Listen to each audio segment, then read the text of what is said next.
ایک عجیب و غریب حکایت۔ مولانا رومی رحمۃ اللہ کی ایک حکایت ہے کہ دو چور ایک گھر میں داخل ہوئے اور انہوں نے یہ طے کیا کہ جب گھر کا مالک روشنی کے لیے چکماک کو رگڑ کر روشنی جلائے گا تو ان میں سے ایک انگلی رکھ کر اس کو بجھا دے گا۔ یہ واقعہ اس زمانے کا ہے جب کہ بجلی کا کوئی انتظام نہیں تھا۔ چکماک کے پتھر ہوتے تھے جن کو ایک دوسرے پر رگڑتے تو آگ پیدا ہو جاتی تھی۔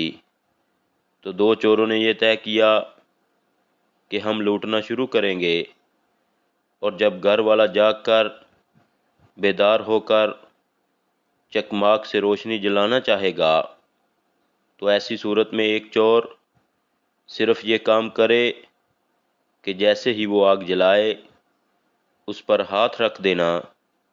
نتیجہ یہ ہوگا کہ وہ چکماک کا پتھر کبھی جلنے کا نہیں، اور اس وقت تک دوسرا چور سب لوٹ لے گا۔ چنانچہ ایسا ہی کیا اور گھر کو ان چوروں نے لوٹ لیا۔ مولانا رومی رحمۃ اللہ نے کہا کہ شیطان بھی اسی طرح بعض لوگوں کے دل پر انگلی رکھ دیتا ہے تاکہ نور ختم ہو جائے۔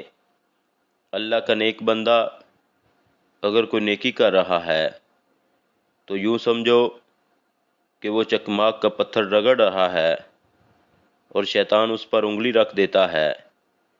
یہ انگلی وہی معصیت اور گناہ ہے۔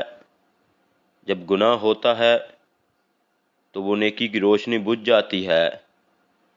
بندے نے اللہ اللہ کی تلاوت و ذکر کیا، شیطان نے فوراً ہی اس کی آنکھوں سے کسی عورت کو دکھا دیا اور اس کے عشق میں اس کو مبتلا کر دیا یا دل میں گندے خیالات پیدا کر دیے۔